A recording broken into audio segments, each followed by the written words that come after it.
누가복음 12장 1절부터 5절 한 절씩 교독하겠습니다. 제가 먼저 1절 봅니다.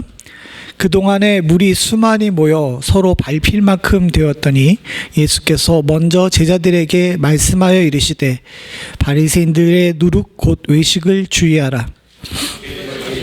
알려는 것이 없고 숨기는 것이 알려지지 않는 것이 없나니 이러므로 너희가 어두운 데서 말한 모든 것이 광명한 데서 들리고 너희가 골방에서 귀를 대고 말한 것이 지붕 위에 전파되리라.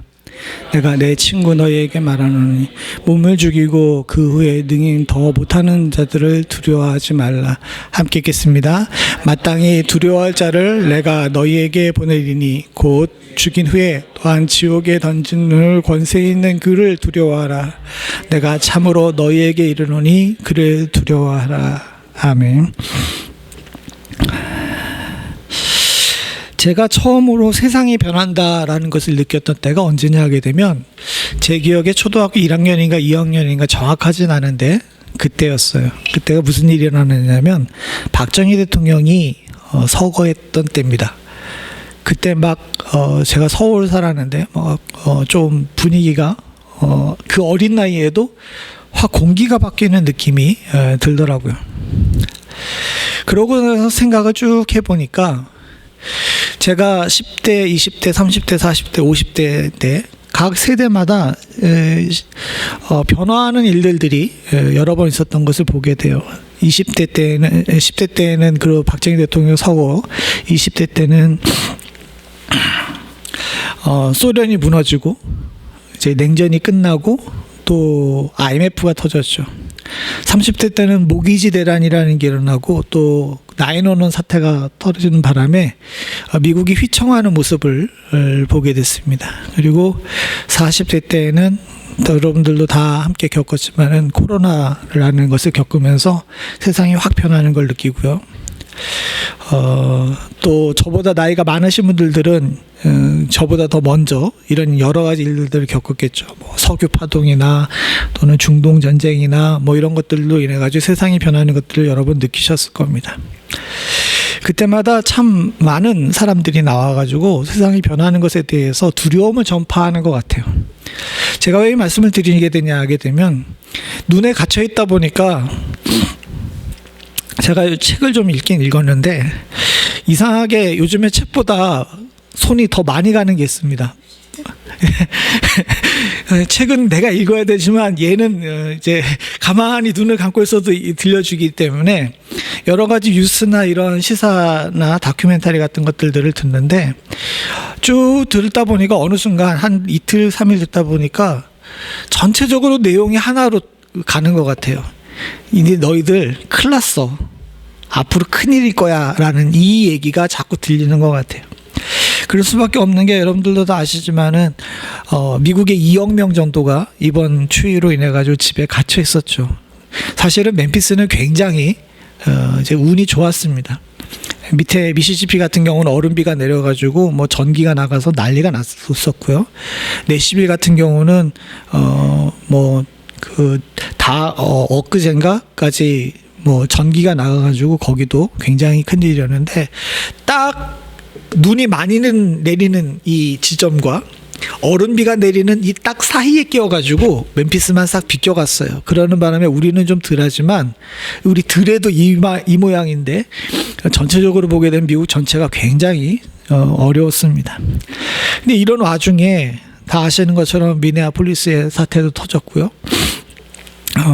또 여러 가지 일들, 특별히 이란의 문제도 터졌고 해가지고 지금 세상이 정신이 없어요. 그러다 보니까 사실은 언론이나 또는 소위 말해서 지식인이라는 사람들이 우리들에게 그런 공포를 얘기하는 것, 세상이 변한다라는 것에 대해 경고하는 것들이 사실 그렇게 틀린 말은 또 아닙니다.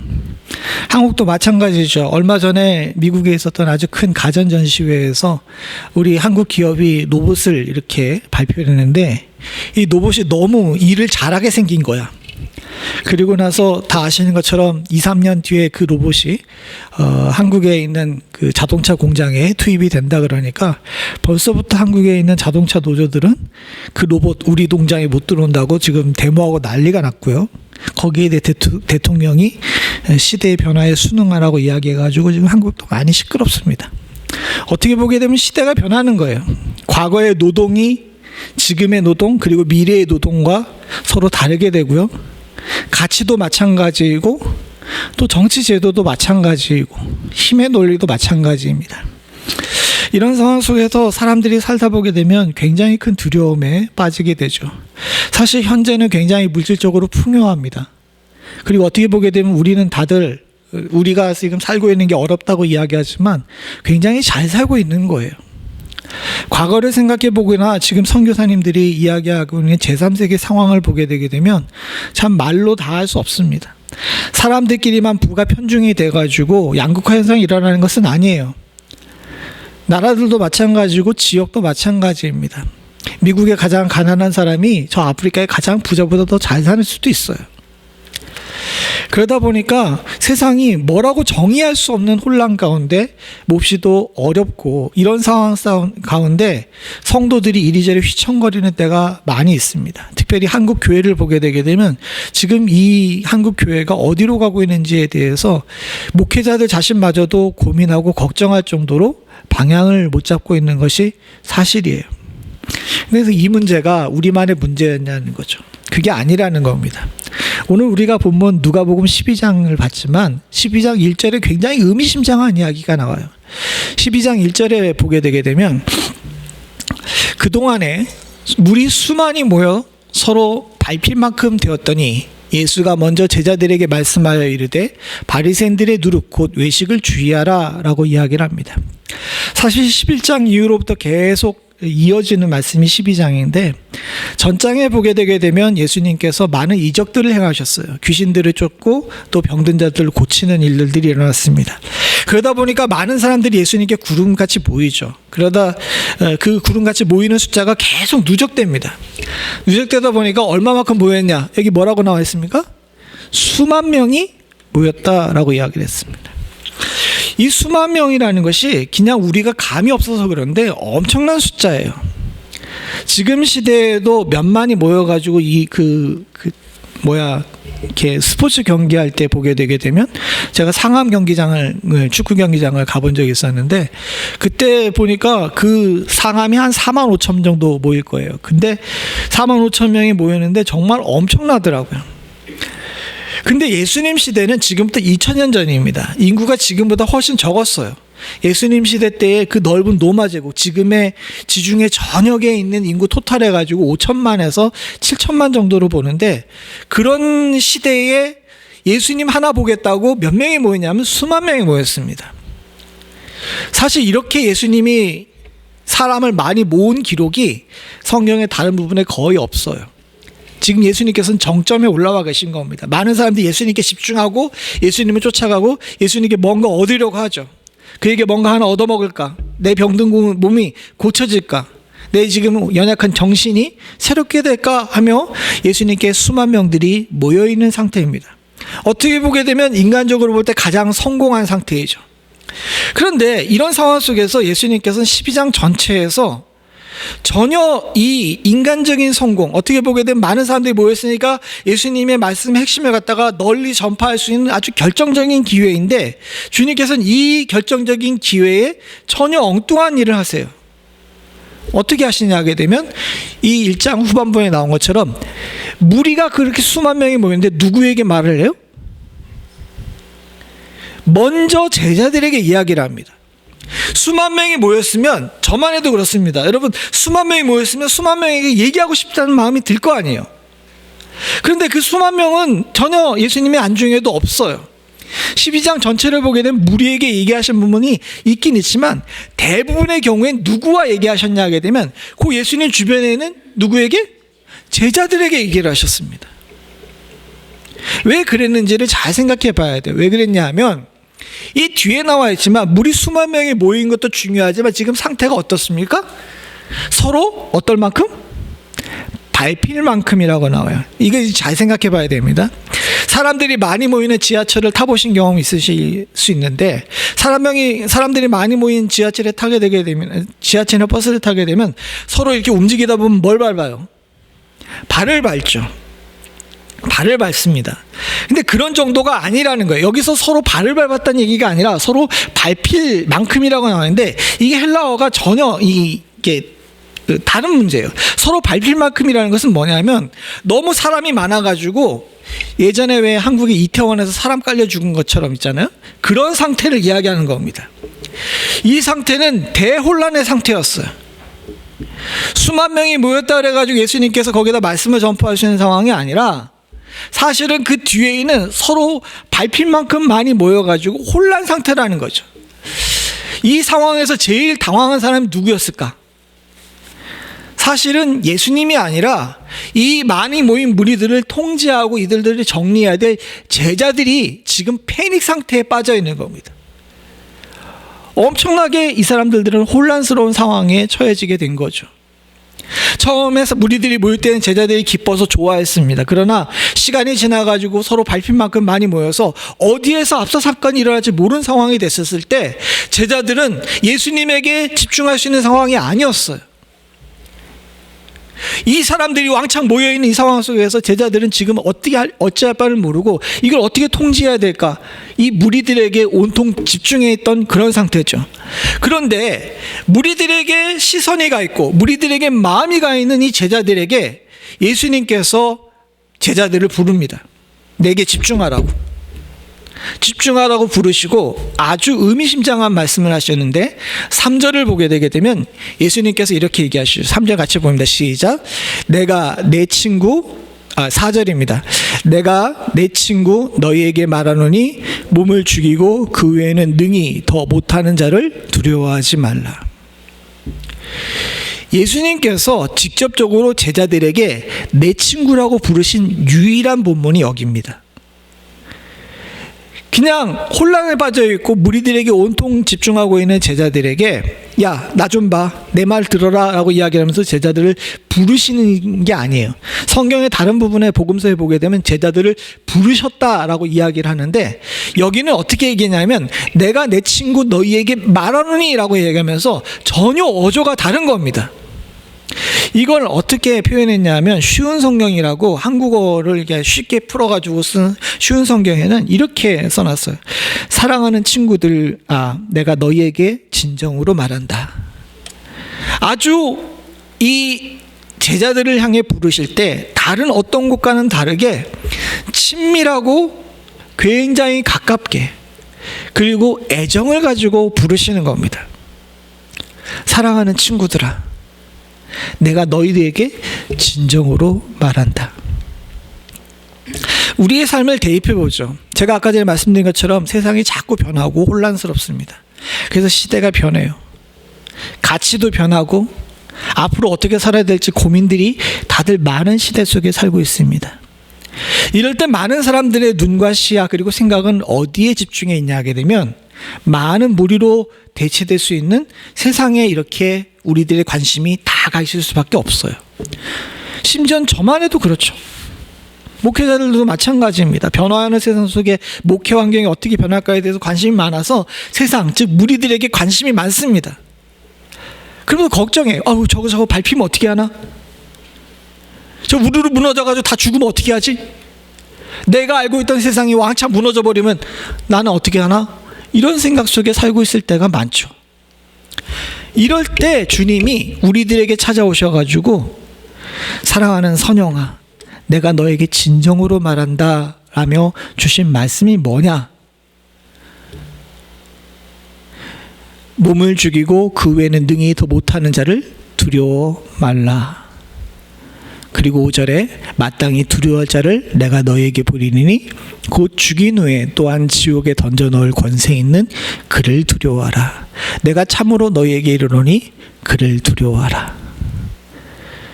한 3일 유튜브를 보면서 두려움에 세상에 무리들에 빠져가지고 두려움에 빠져있던 제가 덮었어요.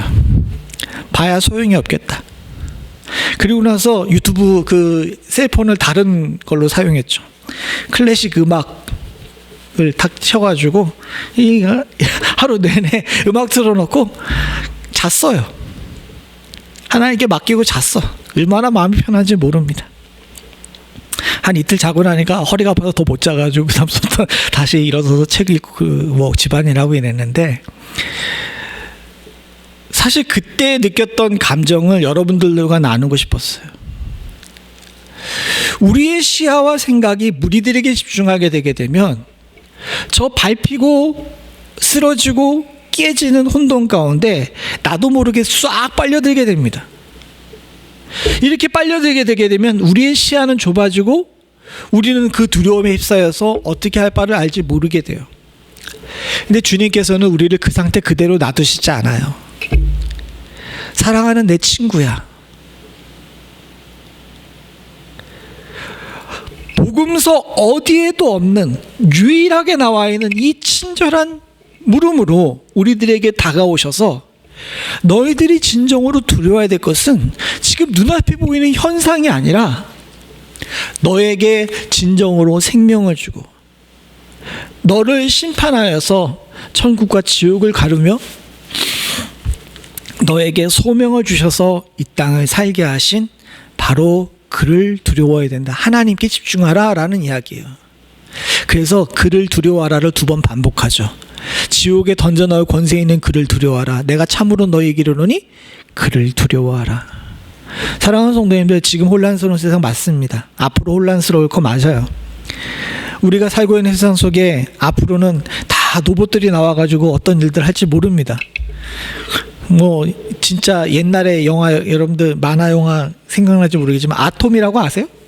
예, 아톰이라고 만화 영화가 항상 얘기했던 그 세상이 지금 우리들에게 일어날지 몰라요. 그러나 사랑하는 성도님들, 그럴수록 믿는 자들은, 특별히 하나님을 아는 사람들은 진정으로 두려워하고 진정으로 봐야 될 때를 정확하게 볼 줄 알아야 됩니다. 그게 친절한 친구로 오신 예수님께서 우리들에게 주시는 말씀이에요. 이걸 구체적으로 성경에서 대입해 볼 수 있는 이야기가 있습니다. 어떤 이야기냐면 바로 골리앗의 이야기입니다.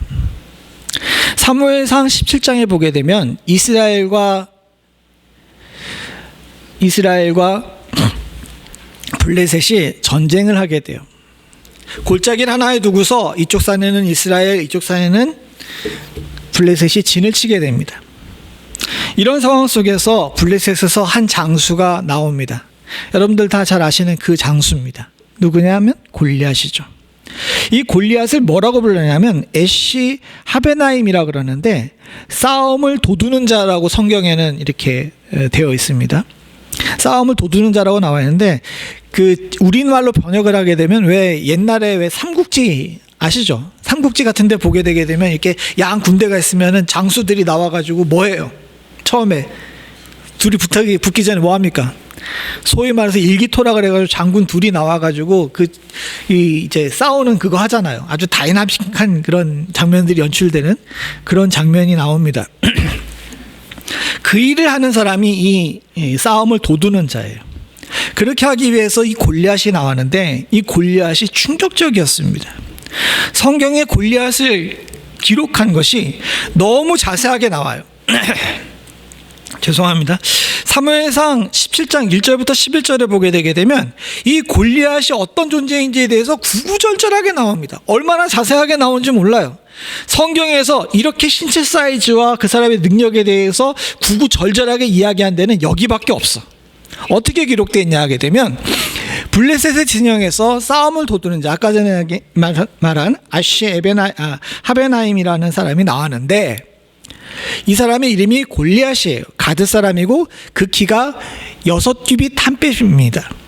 보통 규빗은 여기서부터 여기까지를 이야기를 합니다. 여기서부터 여기까지를 얘기를 하는데 6규빗 1뼘이라 그러게 되게 되면 우리 성경에는 6규빗 1뼘으로 나와 있는데 이걸 계산하게 되면 약 2.9m예요. 2m 90이라는 거죠. 거의 3m에 가까운 크기입니다. 근데 이게 마소라 사본을 따라서 우리가 6규빗 한 뼘이라고 얘기하는데 요거보다 더 옛날 사본이 사해 사본이에요. 예전에 얼마 전도 아니죠. 이제 꽤 오래전에 발견되는데 이 사해 사본에서는 이게 4규빗 한 뼘이라 그래 가지고 계산하게 되면 한 2m 정도 되는 거예요. 근데 2.9m라든지 2m라든지 상관없이 그 당시 좀 근동의 사람들의 평균 키가 한 150에서 160 정도였거든요. 이런 사람들 볼 때에는 이 사람이 굉장히 큰 거인이죠. 엄청나게 큰 거인입니다. 엄청나게 큰 거인인데 이 사람이 머리에는 노투구를 썼고 몸에는 비늘 갑옷을 입었고 갑옷의 무게가 얼마냐면 5,000세겔이에요. 5,000세겔. 이 5,000세겔을 갖다가 우리 도량령으로 환산하게 되게 되면 약 58kg입니다. 몸에 머리 쓰고 갑옷 입은 것만 58kg이에요. 군대 갔다 오신 우리 그 분들은 아실 텐데 보통 군장의 무게가 얼마입니까? 예? 군장의 무게, 군대 갔다 온 지가 너무 오래돼 가지고 보통 40kg에서 35kg 정도 됩니다. 35에서 40kg 정도 되는데 매보신 분은 아시겠지만 일어서는 것도 쉽지가 않아요. 그냥 행군 중에 잠깐 휴식하게 되면은 자연스럽게 몸이 어떻게 됩니까? 예, 뒤로 발락 넘어갑니다. 보통 쌀푸드 하나가 얼마 정도 하죠? 쌀푸드 하나가 여기는 파운드로 해가지고 40파운드라고 해가지고 잘 모르겠는데 보통 한국에서는 쌀푸드 하나 한 20kg 정도 해요. 근데 생각해 보십시오. 몸에 쌀포대를 3개를 갖다가 쥐고 이렇게 있는 거예요. 2m가 넘는 사람이 38kg의 갑옷을 입고 있는 겁니다. 거기다가 그의 다리에는 녹각반을 찾고 그의 어깨에 놋단창을 맸는데 이거는 아까 전에 얘기한 600세겔에 이제 들어가지도 않은 거예요. 그리고 그 창자루를 배틀채 같이 했다는 놋단창이라는 건 여기 있는 짧은 단창이고 커다란 단창을 또 따로 하나 가지고 있는데 이 창자루는 배틀채 같고 창날은 철 600세겔이고 방패든 자가 앞에 행하더라라고 이야기하는데 철 600세겔이라 그러게 되게 되면 7kg입니다. 7kg. 이 손에 든 무기만 이 봉 빼고 앞에 꼭다리 앞에 달려 있는 것만 7kg래요. 여러분 이제 또 한번 군대 얘기를 해야 되겠는데 장로님은 M16을 쓰셨습니까? K2를 쓰셨습니까? 예, 우리 장로님은 K1? 카빈? M1A 게런트를 쓰셨죠. 제가 군대에서 조교를 했는데 K2가 그 탄창 미결합 상태에는 3.27kg인가 그래요. 3kg 2.7인가 그러고 탄창을 결합하게 되게 되면 3.72kg인가 그렇습니다. 이건 왜 잊어버리지도 않을지 몰라. 탄창을 결합한 상태가 3.72kg이에요. 근데 M16은 그거보다 조금 더 가벼워요. 조금 더 가벼워가지고 M16은 2.89kg 정도 된다고 이야기를 합니다. 근데 M1은 되게 무겁죠. M1은 되게 무겁습니다. 그거는 한 제가 기억하기로는 제가 정확하게 기억하는데 K2보다 조금 더 무거운 걸로 기억해요. 거의 4kg에 가까운 거라고 생각하는데 다 들어보셔서 알겠지만 행군이나 이런 거 할 때 제일 귀찮은 게 뭐예요? 총입니다. 확 내다버리고 싶어.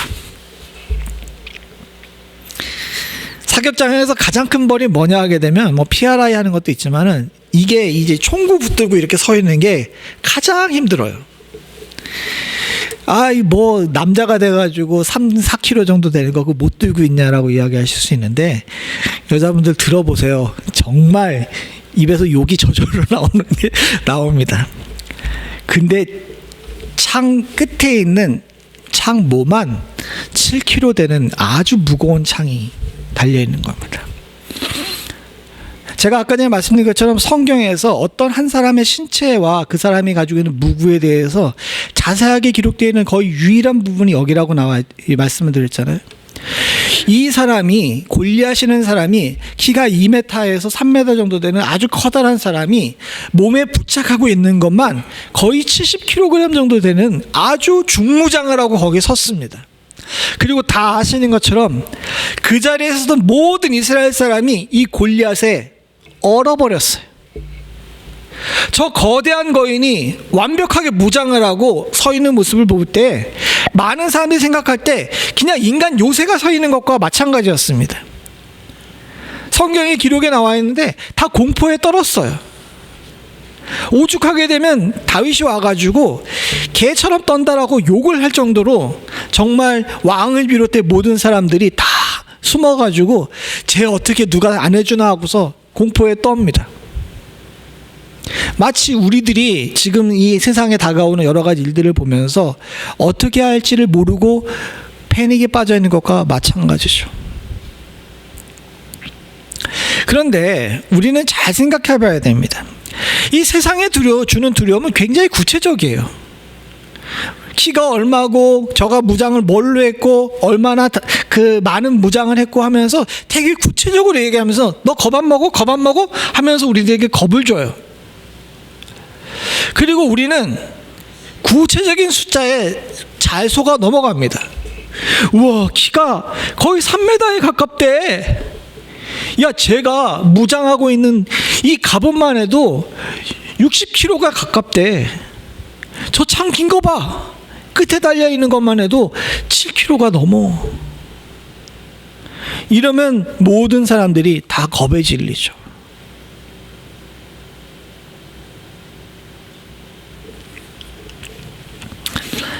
그런데 사랑하는 성도님들, 주님께서 말씀하신 것처럼 이 무리라는 사람들, 그리고 저 사람들이 모여가지고 앞으로 우리들을 공격할 일에 대해서 두려워하는 것은요, 믿는 사람의 두려움이 아닙니다. 진짜 우리들이 두려워해야 되는 것은 따로 있죠. 그러면 목사님, 저 앞에 나와 있는 이 사람들, 수많은 무리들이나 여기 나와 있는 골리앗 3m 가까운 사람이 저렇게 중무장으로 하고 있는 것이 안 무서워요? 무섭죠. 그러나 사랑하는 성도들, 세밀하게 들여다보게 되면 사실 그거는 별거 아닐 수가 있다는 사실 또한 우리가 알아야 됩니다. 우리는 이 앞으로 나오면서 세상이 야, 내가 이렇게 대단하니까 너 두렵지 않은 것, 이거에 속아 넘어가서는 안 돼요. 공포의 실체에 대해서 우리가 잘 생각해 봐야 될 필요가 있습니다. 이걸 위해서는 한 사람 얘기를 해야 되는데, 제가 아까 전에 말씀드린 초기의 영상을 쭉 봤을 때 어떻게 하다 보니까 알고리즘에 이 사람이 걸렸어요. 이 사람 누군지 아십니까? 네, 최용만이라는 사람입니다. 예전에 한국의 씨름 선수였다가 한동안 없어졌는데 유튜브에 보니까 요즘에 애들한테 인기 있는 사람이라고 해가지고 막 떴더라고요. 제가 아이들 그거 유튜브 때문에 이렇게 알고리즘이 그렇게 연결되는지 모르겠지만 요즘 초등학생 사이에 이 사람이 굉장히 인기가 많다는 겁니다. 전 되게 반갑더라고요. 왜 반가웠냐 하게 되면, 저 사람이 2000년대 초반에 씨름 선수 하다가 K1 격투기라고 격투기 선수가 됐어요. 격투기 선수가 돼가지고 일본이랑 미국에 가서 격투기를 이렇게 했습니다. 근데 덩치가, 이 사람도 키가 2m 40인가 그런 걸로 알고 있어요. 굉장히 큽니다. 옆에 이 사람도 한 1m 90 정도 되는 사람인데 어린애처럼 보이잖아요. 이럴 정도로 대단하고 큰 사람이고, 그리고 꽤 잘 싸웠어요. 씨름에서도 누가 격수가 없어가지고 씨름판에서 반강제로 은퇴를 시켜가지고 이 사람이 격투기로 전향을 한 거거든요. 그래서 일본에 가가지고 격투기를 했는데 그냥 다 원펀치야. 한번 꽝 때리면 어떻게 됩니까? 사람들이 막, 일본 애들이 다 벌렁벌렁 나빠져요. 일본에서 더 격수가 없다 그래가지고 미국까지 갔는데, 미국에서도 처음에는 꽤 좀 싸웠습니다. 그런데 갑자기 미국 격투기협회에서 이 최용만 선수 보고 경기를 이렇게 조인해주지 않는 거예요. 처음에 사람들이 막 욕을 했죠.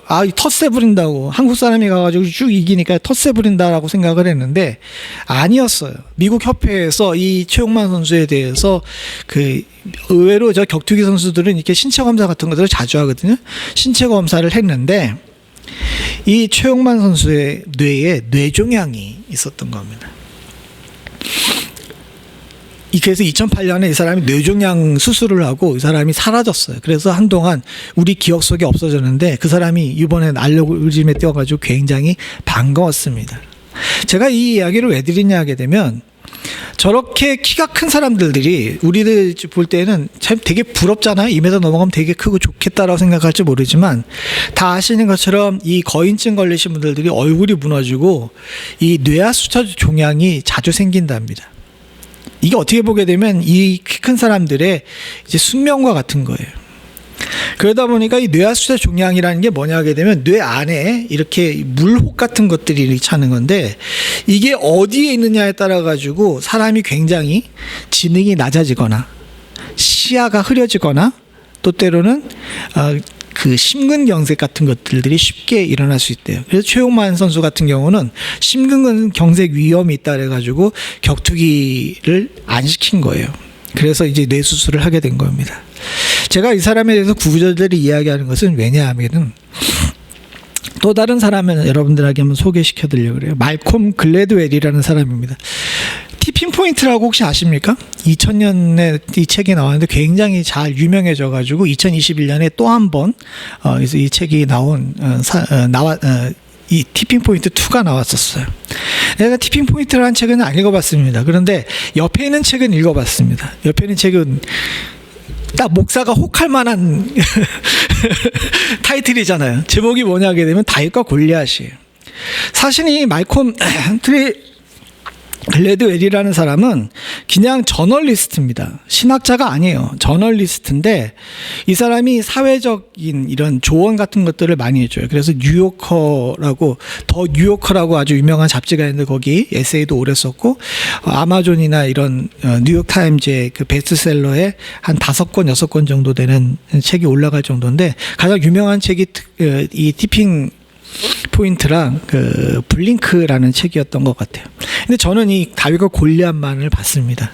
그래도 제가 직접 산 게 아니라 제가 기억하기로는 캘리포니아에 있을 때 옆에 있는 부교육자가 근데 너무 재밌게 보길래 제가 그거 다 보고 나면 나 좀 보게 해달라 그래가지고 그걸 봤는데 이 다윗과 골리앗은 책을 쭉 읽었는데 사실은 이 사람이 이야기하고 싶은 것은 다윗과 골리앗이라는 성경에 관한 이야기가 아니었어요. 거대 기업과 작은 중소기업이나 이런 스타트업 사이에서 이 작은 기업들이 어떻게 생존할 수 있는가에 관한 이야기들이 많이 나와 있고 또 더 나아가가지고 전체적 사회적으로 볼 때 큰 것이 아니라 작은 자들이 어떻게 승리할 수 있는지에 대해서 이야기를 하는 책의 내용이었습니다. 그런데 제가 저 책을 기억하는 것은 다윗과 골리앗을 이야기를 하면서 이렇게 정의한 것을 아직 기억하기 때문에 그래요. 다윗과 골리앗의 싸움은 거인과 약자의 싸움이 아니라 병든 거인과 날렵한 투석병의 싸움이었다라고 이렇게 정의를 한 겁니다. 그러면서 이 말콤 글래이저라는 사람이 이제 가지고 온 자료가 있는데 그 자료가 뭐냐 하게 되면 블라디미르 베르게너라는 이스라엘에 있는 신경정신과 의사의 쓴 논문이었어요. 이 사람도 꽤 유명한 사람인데 오늘 굉장히 어려운 이야기들 많이 하죠. 블라디미르 베르기너라는 사람인데 이스라엘의 신경정신과 전문의인데 이 사람이 왜 유명하냐 하게 되면 성경에 나와 있는 사람들 있잖아요. 성경에 나와 있는 사람들 굉장히 많잖아요. 이 사람들에 대해서 의학적으로 정신과적으로 분석을 한 책을 낸 사람이에요. 그 논문을 많이 쓴 사람입니다. 근데 이 베르기너라는 의사 선생님께서 이 골리앗을 평가하면서 이제 뭐라고 얘기를 했냐면 이 골리앗이라는 사람은 그냥 키 크고 위대한 용사가 아니라 지금의 의학적으로 볼 때 이 사람은 아까 전에 최용만 선수가 겪었던 것처럼 이 뇌종양을 앓고 있는 거인병에 시달리는 사람이었다고 얘기를 해요. 그걸 성경에서 어떻게 얘기를 하냐 하게 되면 41절에 보게 되면 블레셋 사람이 방패를 든 사람을 앞세우고 다윗에게로 점점 가까이 잠깐만요. 이게 지금 잘못됐는데 먼저 43절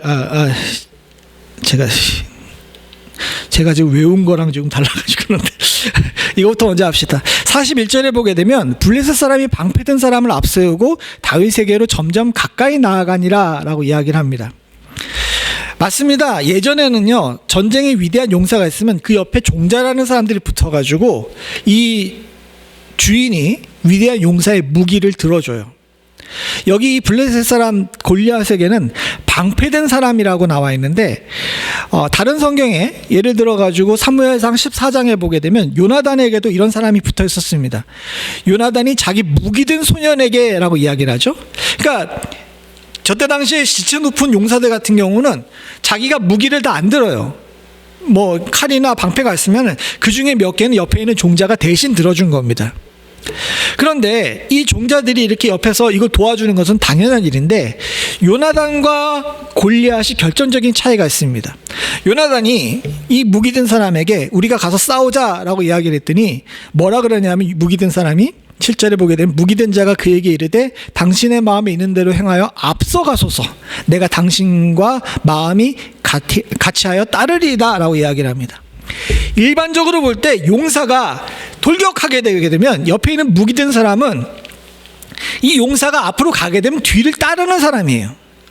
그런데 이 골리앗에 관한 이야기를 하면서 41절에 보게 되면 뭐라 그럽니까? 블레셋 사람이 방패된 사람을 어떻게? 앞세워요.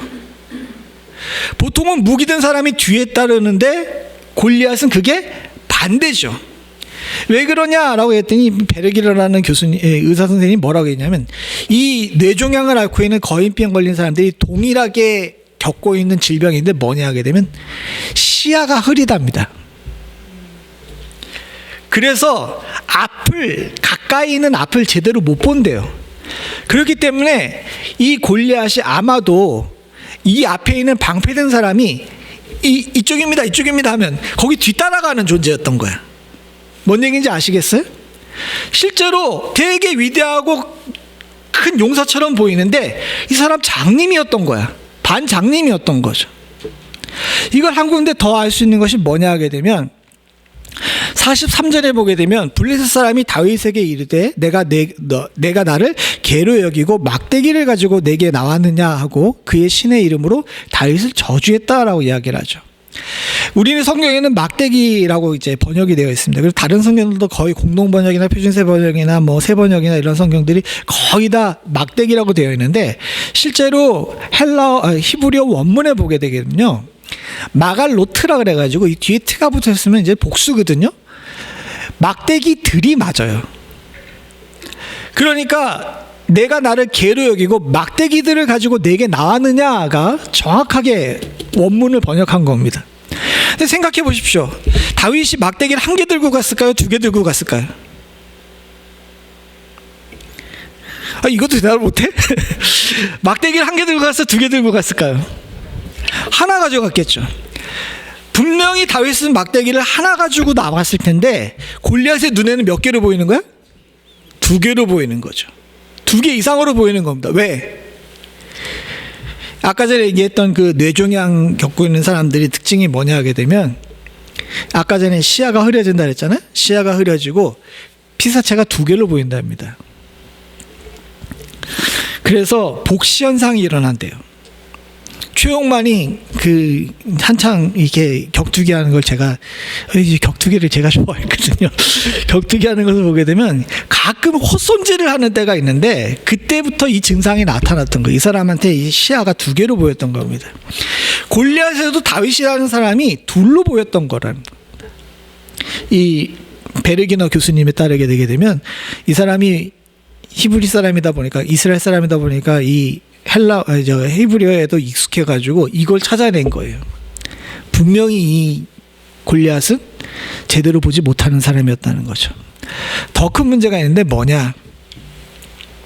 44절에 보게 되면 그 블레셋 사람이 또 다윗에게 이르되 내게로 오라, 내가 내 살을 공중의 새들과 들짐승에게 주리라 하는지라. 우리는 골리앗이 얘기한 저 무시무시한 이야기를 굉장히 두려워합니다. 내가 너를 살을 분해해가지고 공중의 새와 들짐승에게 먹이를 주겠다라는 것에 되게 집중하면서 야, 골리앗 되게 무시무시한 사람이라고 생각을 했는데, 이 베르기너 교수는 이 앞에 있는 이야기에 집중해요. 다윗에게 이르되 내게로 오라라고 이야기를 하죠. 이건 일반적인 것이 아니라는 겁니다. 아까 전에 요나단의 일도 봤지만은 용기 있는 사람, 위대한 용사는 앞장서서 돌격해요. 그런데 골리앗은 뭐라 그럽니까? 네가 와라 그러죠. 네가 와라. 왜? 이 거인증 걸린 사람들이 공통적인 문제가 있는데 위에 너무 크다 보니까 하중이 높아가지고 관절염이 일상이랍니다. 관절이 제대로 잘 안 움직이는 상태예요. 근데 아까 얘기한 대로 갑옷 무게랑 무기 무게가 얼마큼 무거워요? 70kg 정도 되죠. 관절이 이미 다 맛이 간 상태인데, 본인 몸무게만으로도 관절이 제대로 움직이지 않은 상태인데 그 위에다 70kg를 얹어놨으니 골리앗이 움직일 수 있어요, 없어요? 없죠. 그냥 고정표적이었던 겁니다. 그러니까 아까 전에 말씀드린 말콤 글래드웰이라는 사람이 골리앗은 그저 고정표적이었다는 거예요. 겉으로는 많은 사람들을 두려워하게 만들고 되게 무섭게 만들지만 사실은 별거 아니고 돌파매주로 다윗이 쫙 맞춰가지고 이 사자도 맞추는 다윗이 딱 맞춰가지고 휙 던지면 바로 맞출 수 있는 관역밖에 안 됐다는 거예요. 여기서 우리는 두려움의 실체, 공포의 실상에 대해서 알게 됩니다. 이스라엘 백성들은 골리앗이 나와가지고 그 골짜기에 서서 야 이스라엘이 X 같은 놈들아 라고 이야기할 때 이미 겁에 실려가지고 그의 겉모양만 보고 다 굴에 숨어요. 그런데 다윗이라는 사람은 그의 시야는 달랐어요. 뒤에 나와 있는 뒤에 나와 있는 이 45절서부터 47절의 말씀처럼 다윗의 눈은 하나님에게 속해 있습니다. 하나님에게 집중하고 있어요. 다윗은 속지 않았던 겁니다. 하나님을 바라보고 있던 다윗은요, 앞에서 나와 있는 거대한 거인이 완전 중무장을 취하고 입에서 험한 말을 뱉고 있는 것이 전혀 두려움이 아니었던 겁니다. 모든 사람들은 거기에 집중해가지고 두려움에 떨고 있는데 다윗의 시야는 하나님께 집중되어 있으니까 저건 우리의 생명을 해할 수 있는 대적이 아니라 자신의 물맷돌에 한 방에 갈 고정표적에 불과했던 거예요. 사랑하는 성도님들, 예수님께서 마가복음 12장에 말씀하고 싶으셨던 것도 바로 그겁니다. 올 한 해 여러분들 앞으로도 여러 가지 일들이 일어날 거예요. 전쟁도 많이 일어나고 정치 상황이 어떻게 될지도 모르고 세상이 어떻게 변할지도 모릅니다. 그럼 다들 그것을 멀리 있는 것들, 사람들이 여러 명이 야 저거 되게 위험한 거야, 앞으로 세상이 어떻게 변할지 몰라 라고 이야기하면서 겁을 줄 겁니다. 그리고 실질적으로 우리들한테 수입이 줄거나 실직을 하거나 때로는 여러 가지 정치적 환경을 인해 가지고 신분이 흔들리거나 하는 문제들이 분명히 있을 거예요. 그러나 사랑하는 성도님들, 잘 생각해 보십시오. 만약에 우리가 무리에 집중하게 되게 되면 저 두려움은 내 것이 됩니다. 그러나 하나님께 집중하게 되게 되면 저건 우리의 밥이 돼요. 그것이 성령의 정신입니다. 여호수아와 갈렙이 다른 10명의 정탐꾼들이 다 겁에 질려 있고 온 이스라엘이 겁에 질려 있는 상태에서도 저들은 우리의 밥이라고 이야기했던 것도 이 정신이고, 온 이스라엘이 겁에 질려가지고 굴에 숨어가지고 벌벌벌 떨고 있던 골리앗 앞에 너는 칼과 단창으로 나오지만 나는 만군의 하나님 여호와의 이름으로 나가겠다고 얘기했던 다윗의 정신이 이것이고요. 예수님께서 무리에게 질려가지고 저 밟힐만큼 많이 모인 무리에게 질려가지고 어찌할 바를 모르고 있는 제자들에게 찾아오셔서 내 사랑하는 친구들아, 정신 똑바로 차려라. 너희들이 바라봐야 될 것은 저 무리가 아니라 하나님이다 얘기하신 예수님의 정신이에요. 그리고 제가 아까 전에 기도할 때 읽었던 로마서 8장에 나와 있는 바울의 이야기, 그 누구도 끊을 수 없는 예수 그리스도 안에 있는 하나님의 사랑이 우리를 붙들어매는 바로 그 정신이 이것인 줄로 믿습니다. 사랑하는 성도님들, 바라고 소원하기는 하나님의 사랑하시는 친구들, 주님의 사랑하시는 친구들, 예수님의 사랑하는 친구들인 여러분들은 세상의 무리에 겁에 질리는 사람들이 되지 않기를 소원합니다. 세상의 혼란에 이리저리 흔들리는 사람이 되지 않기를 원합니다. 사실의 뚜껑을 열고 보게 되면 우리를 겁주는 많은 것들은 헛개비예요. 도리어 주님께서는 우리에게 이런 상황에서도 담대하게 나아가 단 하나의 돌멩이로 저 거대한 사람을 넘어뜨리는 것과 같은 위대한 승리를 쟁취하시기 위해서 우리들에게 기회를 허락하시는 줄로 믿습니다. 하나님의 구원은 칼과 창에 있는 것이 아니에요. 다윗이 이야기한 것처럼, 이 사무엘상 17장 47절에 얘기한 것처럼 하나님의 구원하심은 칼과 단창에 있는 것이 아닙니다. 전쟁은 하나님께 속한 것이고요. 저 전쟁은 우리의 삶의 전쟁이기도 합니다. 삶의 전쟁은 하나님께 속한 것입니다. 사랑하는 성도님들, 하나님께서 우리의 대적들을 우리 손에 넘기시는 역사를 분명히 허락하실 줄로 믿습니다. 담대하게 한 해를 잘 사실 수 있는 축복이 있기를 간절히 소원합니다. 같이 기도하시겠습니다. 아버지 하나님, 세상의 허상에 이리저리 휘둘리며 겁에 질려 있는 우리들을 발견하게 됩니다. 사실은 그렇게 위험한 것도, 그렇게 무서운 것도 아닌데, 옆에 있는 사람들의 말, 세상의 소식들, 내가 가지고 있는 선입관들, 또 많은 사람들이 이야기하는 시대의 변화에 대한 본능적인 두려움으로 인하여 하나님, 나도 모르게 성도답지 않은 겁에 질려있는 저희들의 모습을 보게 됩니다. 앞으로 어떻게 하지? 라는 것을 걱정하기보다는 아버지 하나님, 주님을 바라볼 줄 아는 지혜가 저희들 가운데 있을 수 있도록 주님 도와주시옵소서. 많은 무리들에게 휩싸여서 이리저리 흔들리고 있던 제자들을 향하여 내 사랑하는 친구들아, 내가 너희에게 진정으로 말한다 라고 이야기를 하시며 다정하게 다가오셔서 우리들을 정신 차리게 하시는 주님의 이 부르심이 바로 지금 우리 가운데 있기를 간절히 소원합니다. 하나님, 우리 앞에 놓여있는 이 한 해, 세상은 정말 엄청나게 변하고 모두가 다 어떻게 변할지에 대해서 겁에 질려있는 이런 상태 속에서 진정 우리들이 봐야 될 것이 무엇인지를 다시 한번 생각해 볼 수 있는 오늘 이 아침이 될 수 있도록 주여 도와주시옵소서. 우리의 생명을 해할 수는 있으나 우리의 영혼을 해할 수 없는 것들을 향하여서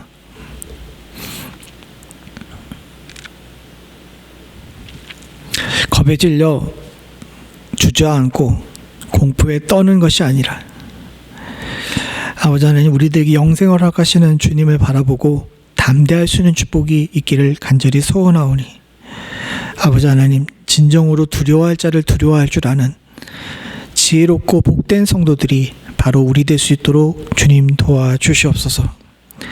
아버지 하나님, 이 눈밭을 치고 주님 앞에 나와 주의 사랑 안에 거하기를 소원하는 사랑하는 성도들은 끊을 수 없는 주의 사랑으로 단단히 묶여있는 줄로 믿습니다. 하나님, 이들의 삶 가운데 하나님께서 찾아가셔서 우리들의 눈에 덮여있는 세상의 공포를 벗겨주시옵고 오로지 주님을 바라보고 주님의 사랑하는 친구답게 살 수 있는 축복이 저희 가운데 있게 하여 주시옵소서. 내 친구라 부르시며 우리를 다정하게 부르시는 주님의 부름이 오늘 우리의 삶 가운데 임하기를 간절히 소원하옵고 모든 말씀 예수님의 이름으로 기도드리옵나이다. 아멘.